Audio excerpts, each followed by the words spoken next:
Hello summoners and welcome back to Mobalytics, where today we have the patch 9.2 tier list Q&A video. I wanted to just give a quick shout out to Spencer B here. He left a comment saying the podcast is an effective and efficient way to update viewers on the tier list by impacting more information than just the infographics and YouTube videos. The one issue I have with this though is the lengthwise, it seems a tad short. For those of you who don't know, the podcast is something that we started doing on patch 9.1, and we've been making a tier list podcast over on Soundcloud. If this is something you're interested in, I will leave a link in the description down below to go check it out. Go follow our Soundcloud and check out the tier list podcast. You're right that most podcasts typically will be longer than just about 25 or 30 minutes. But I do feel that maybe rambling on all day about the tier list might not be the most effective way to do it. I think the length is okay, but we could make it slightly longer, maybe instead of 30 minutes, closing in on something like 40 minutes or 45 minutes. I think if we close towards that goal, we could do that if you're looking for more information. But regardless, I appreciate the feedback. Let's get into all of the questions. From the questions on YouTube this week, let's start with Usario Aleatorio. He said, great video. I was thinking about a video showing and explaining the champion difficulties. Simple, average, hard, and intense. Could be awesome. Sorry my English isn't good. Salutes from Costa Rica. First off, I just wanted to say your English is fine, and that's really cool that you're from Costa Rica. If you're able to see this Q&A, let us know how the weather is this year in Costa Rica, or this time of year in Costa Rica. I'm really interested on how things are there, because it's a country I know almost nothing about, so that's very interesting. As for your question, absolutely. I think in the next coming weeks, we will be making a video breaking down the champion difficulties and the learning curves that we have. Basically, just to short answer your question, but I do think a separate video is necessary. The difficulties that we have are just learning curve and mastery curve. A lot of people will consider mechanical difficulty in there as well, which is perfectly fine, but mostly ours is just how many ranked games you will need on average in order to not only be effective, but win games. So a good example would be, let's compare intense champions like Callista or Draven versus a simple champion like Misfortune. If you pick up Misfortune and you play 5 games of Misfortune, you've more or less learned all that you sort of can to at least be effective, right? To at least win a game. You might not even need 5 games, but you probably need around 3 games just to get comfortable on the champ.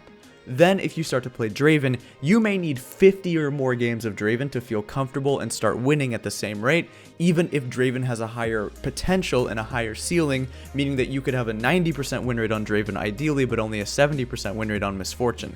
It's just that Draven takes more time to invest in as a champion. So think about investing time.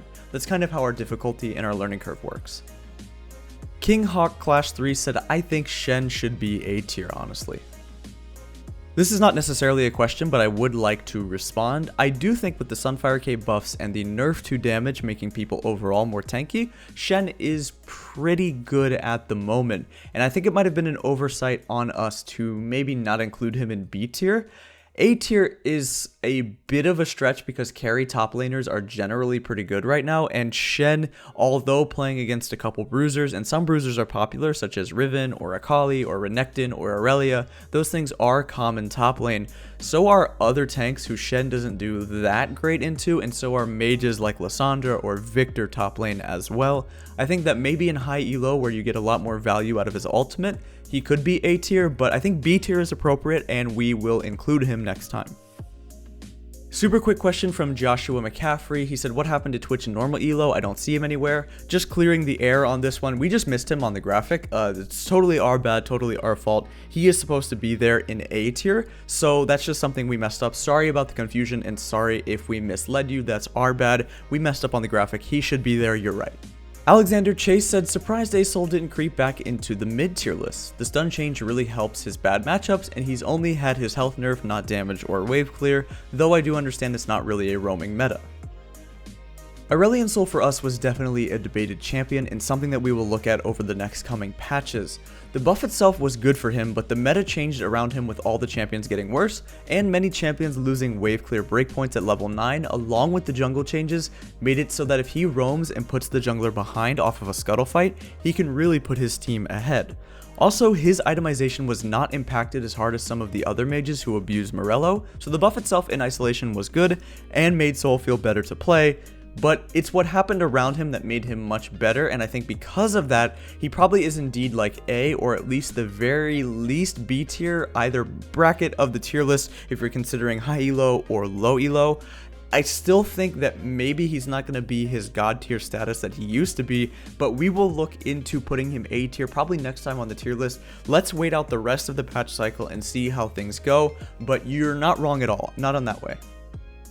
We had one question this week from the blog saying, why is Sivir S tier? Explain to me please. In this meta, with games going slightly longer and Baron buff getting nerfed a little bit and inhibitor towers, this means that Sivir's wave clear is more and more valuable as the patches go along.